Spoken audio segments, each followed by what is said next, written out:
Hey there, everybody. Welcome to our review of The Walking Dead Daryl Dixon Season 1, Episode 3. This is my favorite episode of the season. I'll just start with the hot take right now because sometimes, it's great to move the story forward, and we'll have some theories as to where this story is going.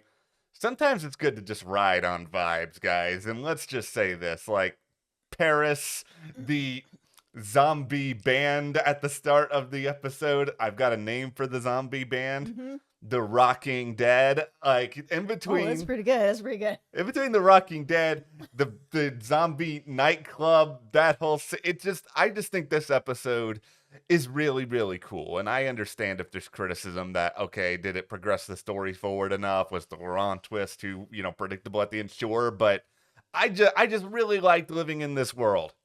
The last episode for me was the best episode of the season so far. For me, I this episode was okay. It felt like it just moved things too quickly. I think because there's only 6 episodes and there's already a second season, I was really hopeful that we were going to be on this really nice, longer journey with Daryl and Isabelle, Laurent, like that. We would be on the road with them a little bit longer and see how things work for Laurent along the way because he has been very sheltered. Now he's on the road, and it's kind of like, we're in Paris. Like it just went from 0 to 60. We went from the Abbey, and now all of a sudden we're in Paris. We had like one episode of them on the road. And for me, it just wasn't enough. It felt like and then they skipped over a bunch of stuff, and now we're at the nest. So for me, I was kind of like, oh, that's kind of disappointing. They had like all of this meat that they were just like, we'll just get rid of it and let's just eat the sandwich now.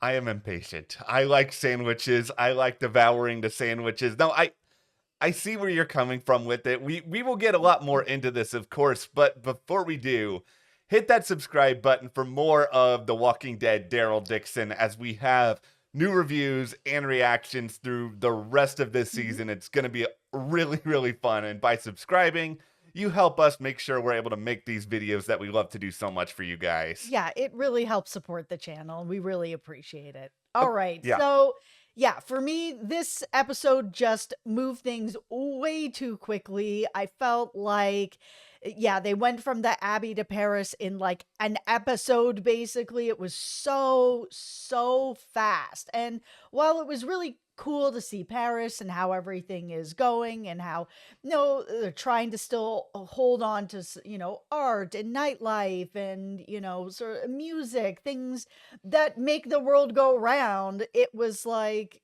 it just went so fast, and all of a sudden, Cordon is there. It's just everything just happened so fast. I felt like as I was watching it, I was just like, did I miss an episode? Did I miss an episode? Okay. This is why I didn't mind it, because we had like the couple of minutes at the start where we had the Rocking Dead going on, and really, by the way, that scene served no real purpose other than just to show us the Rocking Dead, which, because of the visual effect of it, I'm fine with that. It's just like, okay, you guys tried something else. Yeah, I mean, I don't know. It felt kind of cheeseball to me, especially, he's living in this world where he knows that loud music, loud Yeah. noises is going to bring problems to his doorstep. And he's like, I'm going to have a whole orchestra of undead because I love music. I'm just like, oh my goodness. Like, is this going to be the feel for the whole episode? Okay. This symbolizes to me the idea that in the post-apocalyptic world, some people are just crazy. Some people are just So asking for it. crazy. Like Oh this, my god.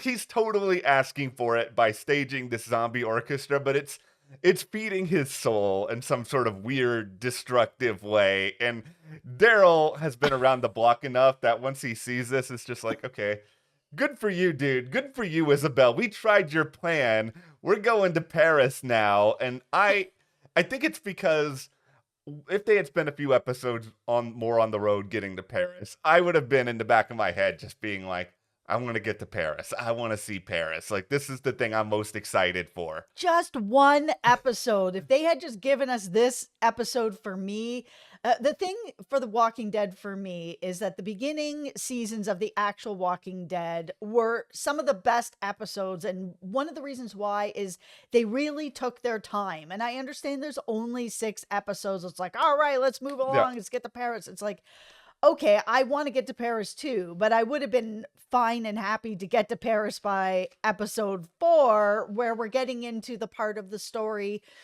that I'm less excited about. Like, I'm just not that excited about, what's going to be going on the boat and all of that. The villains for this season, they're just not there for me. So it's been established enough, and we got a little bit of a better sense of it in this episode, that Gannett or Gannett, or I'm never going to get pronunciation right. I do not speak French, but she is clearly like the biggest of big bads at the moment. And we already knew she was running the research operation at sea, but she's also got Very interesting. she's got a lot of power in Paris as well. And we saw a little bit of what she has been studying and or working on in this episode. I'll put on the tinfoil hat here for this because she's clearly doing something to kind of rework zombie DNA, if you will. She's trying to figure out how to pull something out of them. And there is a part of me that thinks, okay, if you do have these sort of like leadership aspirations, are you trying to create super zombies? Because this zombie felt pretty darn strong, was able to break out of that chain before everything went completely haywire. And we know that she does have people that are working under her soldiers. I mean, she even met, Cadron, and it was like, I don't know who you are. And he's basically like, I've been working for you for years. Okay, she's not taking a good account of her employee list, sure. But it tells me that she wants more power and she wants to grow her group and the people that are under her working for her, getting stuff for her bigger. And one of the ways to do that might be creating walkers that can do that for her, like a super soldier. The tricky thing about this is just, and I think we've all seen enough android takeover movies where zombies are zombies. I think we can split that pretty clear. They're not going to follow the leader unless that is like a part of her experimentation here. You create enough of these super zombies, the super zombies are going to take over you, and then you're not going to end up having anything. There is a little bit of a mad scientist, look at my creation is turning against me, part of this that both could be pretty fun, could also be pretty predictable, but this is just assuming that that's where she's going with this in the first place. Yeah, it's hard to know. There's not enough information yet, but yeah, for me, the two of them, I'm just kind of like, okay. Really, the biggest problem is this season needed to be more than 6 episodes. 6 episodes is not enough. We haven't gotten enough time to really get to know the villains and their motivations and what's going on and why, we know why he cares about getting Daryl Dixon. He killed his brother. But for her, it's like, okay, well, what did he do that's so much that she has to get her hands on him, that it's just revenge?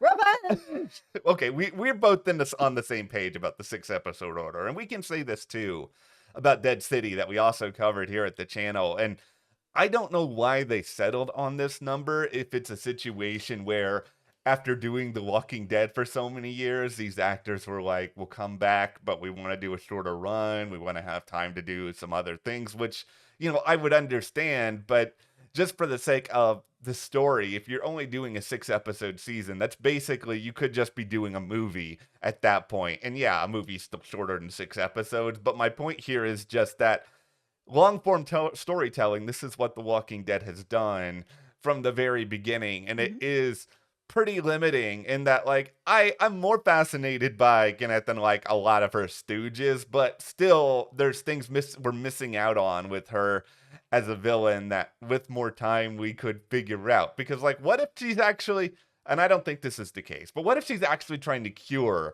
these zombies or brainwash them so that she can control them? It's like, those are interesting concepts, but we have no way to explore that because we have to get to know our heroes. Yeah, Absolutely. Okay, so we ended up getting to Paris rather quickly, Yes. and Isabel really ran into her past. And, they get to the nest, everything, seems like it's going really well there. This is where Laurent is gonna stay. And Daryl's like, okay, well, what about a radio? He's like, oh, we got these carrier pigeons. He's like, Yeah. oh my God, it's gonna take a month. Like, this isn't helpful. Like, I need a way out of here. I need a boat. So they go back to Isabel's apartment. She's like, I'll get something to trade for information. I know I have something here. She also gets the picture of her sister.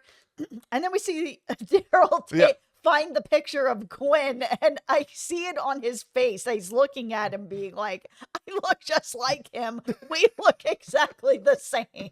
It was pretty funny. That's the thing about Norman that Norman doesn't get enough credit for is just that he can be really funny when he doesn't even say anything. Like he's really good at acting with his face, and Yeah, he is. it's even funnier when we actually see Quinn later on in this episode. They're standing beside Yeah. each other. They just look exactly I the know, same. I know, and it's all of that. I think is a really fun part of the story, and the part of the story of okay, here's this picture of Lily. Daryl really encourages Isabel. Okay, you gotta let Laurent in on a couple of things. This is the one story that I'm fine that they are moving forward fast because I did not want to sit through a whole season of tell Laurent the truth. He needs to know the truth. And yeah, sure, it's not like somebody actively told him everything as opposed to him listening to everything. But you know what? I will take it. I did not need that to go on any longer. So we're at this nightclub, and who's there? Quinn. Yes. Okay. And it was really interesting to see him run into Isabel and actually talk to her fairly okay. I thought he was going to be way more mad that she had taken his car and drove off and Yeah. left him in such a crisis. Like, he could have been killed. So it was a bit surprising that he wasn't more mad about it. I mean, enough time has passed that Yeah. maybe he's just like, oh, okay, why would you do that? Like, let's Yeah. get an answer, sort of thing. And it does all come out. Her sister was pregnant. There's this boy, and he's like, oh, well, it's mine because we made a mistake one night, and Yeah. this is what happened, sort of thing, which would explain why she was hiding her pregnancy from her sister. Yeah, and I think the first part of this, you guys left me to presumably die. I would probably be a little bit madder about that, but hey, you want to be like, let bygones be bygones, fine. This is not a let bygones be bygones sort of situation. Quinn knows it.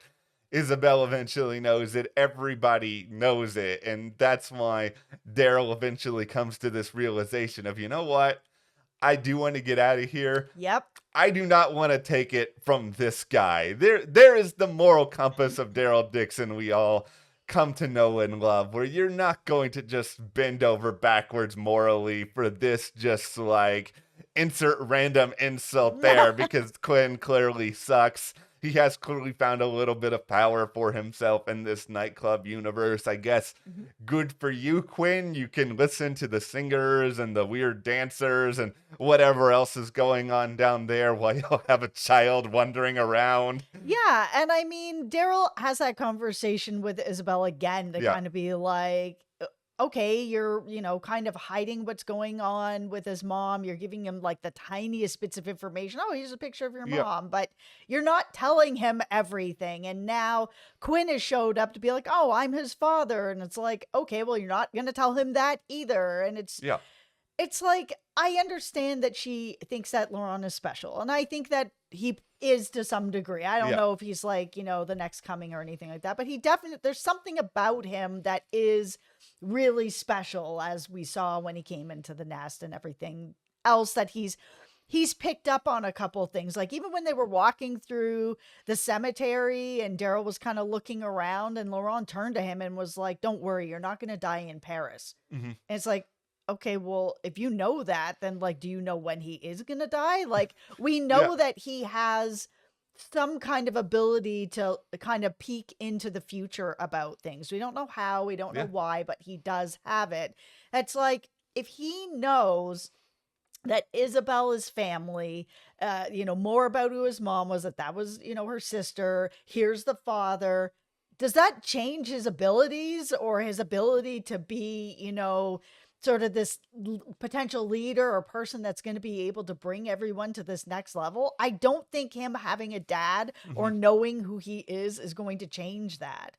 I don't think so either. I tried to run through my head what this is all about, and I feel like for Isabel, it's just sort of fear. And so much I think about this show is this relationship between fear and faith, where you want to have faith in this brighter future, but you're afraid that something is going to kind of come along the way and disrupt that. And I think she has all this faith that Laurent is this potential leader, the person who can guide their way forward. And I think she's just really worried that any one thing comes in, interrupts that, then she's afraid he won't meet that destiny, and she's really worried about anything kind of coming in the way of that. She, ironically, given that she is a nun, I think she needs to have more faith in Laurent himself that he is going to still be who he is. And yeah, he might be upset about certain things that are being kept from him. Like, clearly, he's pretty upset right now, but at the end of the day, he is still who he is. Yeah, I mean, yeah, Quinn's not the greatest guy, but Laurent will figure it out. Like, people figure it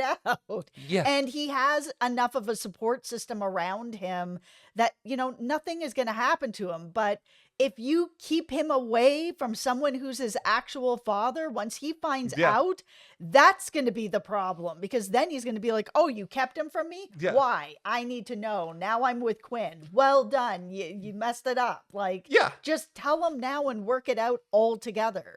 Yeah, Laurent's gonna feel betrayed, and it's so easy to kind of have kid characters fall into the they're just a bratty teenager, but it's like he has a right to be mad at this Yes. given point. His entire life has been filled with all of these falsehoods, and it doesn't really matter if you're Laurent what the intention behind it is. It matters that you didn't tell me X, Y, or Z. Why did you not tell me these things? Oh, I'm meant to be some sort of great leader, sure, but if I don't even know what my past is, Mhm. how am I going to be able to help people see and or understand their future? And Mhm. I don't think he even fully understands whether it's clairvoyance, whether it is some sort of like mystical power. I don't necessarily think he knows what it is. It's just something that exists within him. Exactly. And now he's missing. So, I mean, we're going to have that, I'm sure, coming up Yeah. in the next episode. I will say that rooftop rain fight was pretty Oh, that awesome. was so dope. It was really, really good. They, I think, did so many cool things in this episode. And,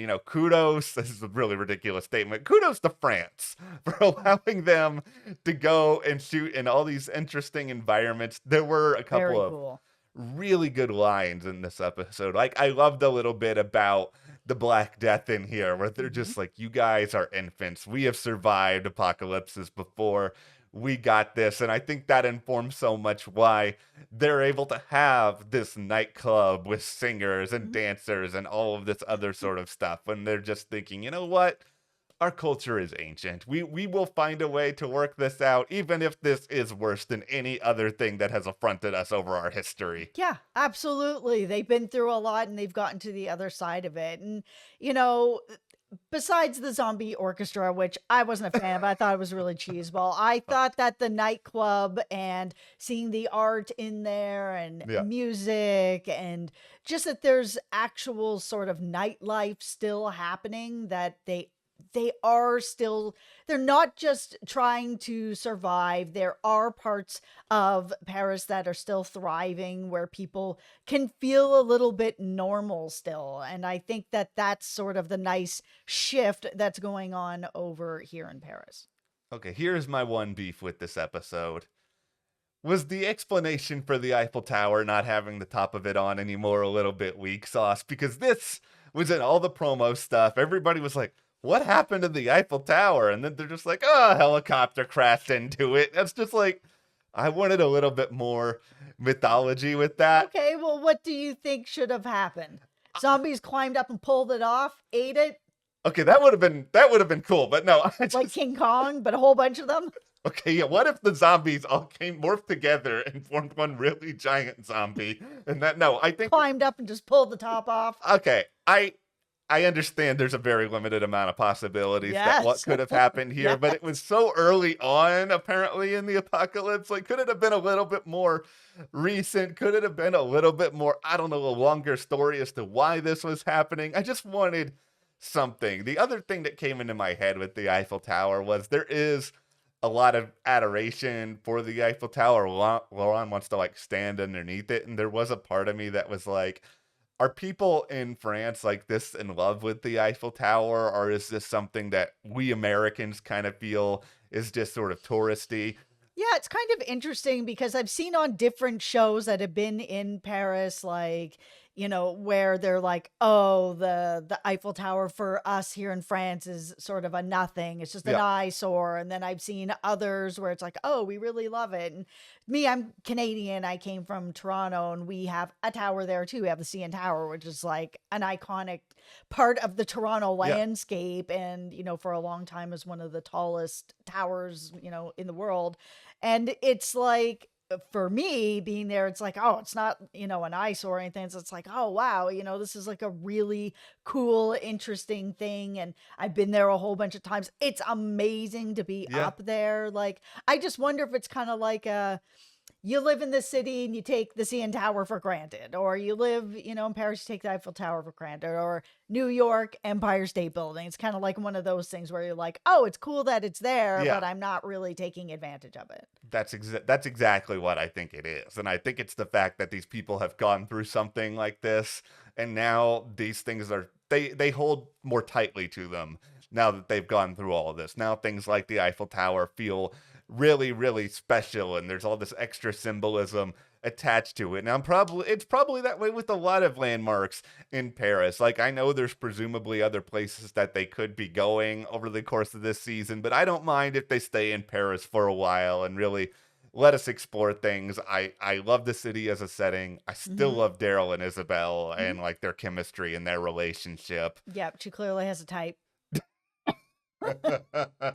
Well, with that, that's what we got to say about Daryl Dixon, season 1, episode 3. So be sure to hit that subscribe button so you don't miss any other reviews, reactions. Thank you so much to all of our patrons for Thank your you. support, and we'll see you here next time.